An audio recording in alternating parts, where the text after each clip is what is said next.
Another mantra that fills the hadiths is Allah and His Apostle know best. Will you explain? The above expression is repeated in the hadiths hundreds of times, implying and equating Muhammad with Allah in knowledge especially. In the Quran during the Meccan period, this mantra did not exist because it was towards the gods, Ar-Rahman or Allah alone, that his ideas were fixated. This changed after his arrival to Medina with his increasing political and military power, whereby the verses almost invariably associated Allah with his messenger. Muhammad's initial humility and humbleness were taken over by self-assertion and extreme arrogance, whereby he invariably linked his name to that of Allah, creating a subliminal twinning and an inseparable association in the minds of his impressionable, ignorant and gullible followers, as shown in only a few examples below. Sahih Muslim Hadith 6813, narrated by Abu Hurairah. We were in the company of Allah's Apostle and we heard a terrible sound. Thereupon Allah's Apostle said, "Do you know what sound is this?" We said, "Allah and His Apostle know best." Thereupon he said, "That is a stone which was thrown 70 years before in hell, and it has been constantly slipping down, and now it has reached its base." Sahih Muslim Hadith 790, narrated by Anas bin Malik. The Holy Prophet said, "Do you know what Kawthar is?" We said, "Allah and His Messenger know best." The Holy Prophet said, "It, Kawthar, is a canal which my Lord the Exalted and Glorious has promised me, and there is an abundance of good in it." Sahih Muslim Hadith 1768, narrated by Ubay ibn Ka'b. Allah Messenger said, "O Abu al-Mundhir, do you know the verse from the book of Allah which according to you is the greatest?" I said, "Allah and His Apostle know best."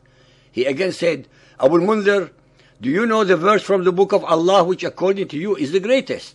I said, "Allah, there is no God but He, the living, the eternal."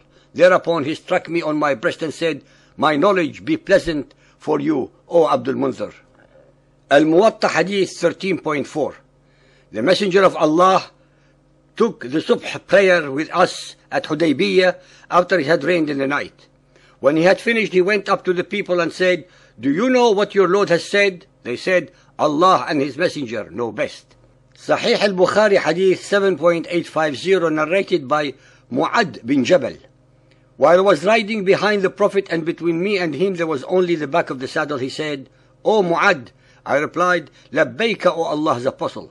He said, "Do you know what is Allah's right upon His slave?" I said, "Allah and His Apostle know best." He said, "Allah's right upon His slaves is that they should worship Him alone and not worship anything else besides Him."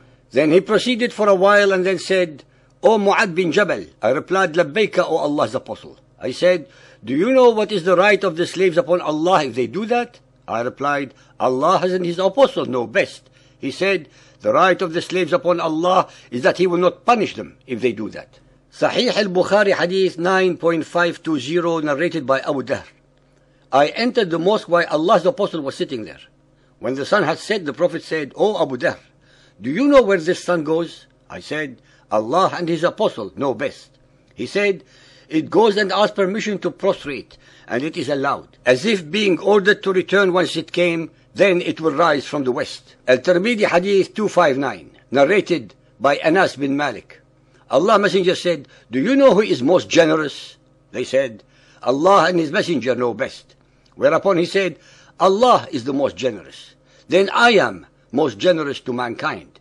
And the most generous people after me would be those who will acquire knowledge and then disseminate it." Since neither Allah nor Gabriel ever addressed the followers of Muhammad, they, the gullible, superstitious and ignorant, had no choice but to accept Muhammad's statements as true, which of course they were not.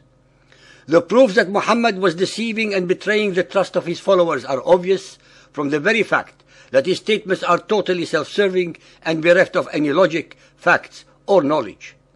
Muhammad is equal to Allah, since Muhammad knows what Allah knows.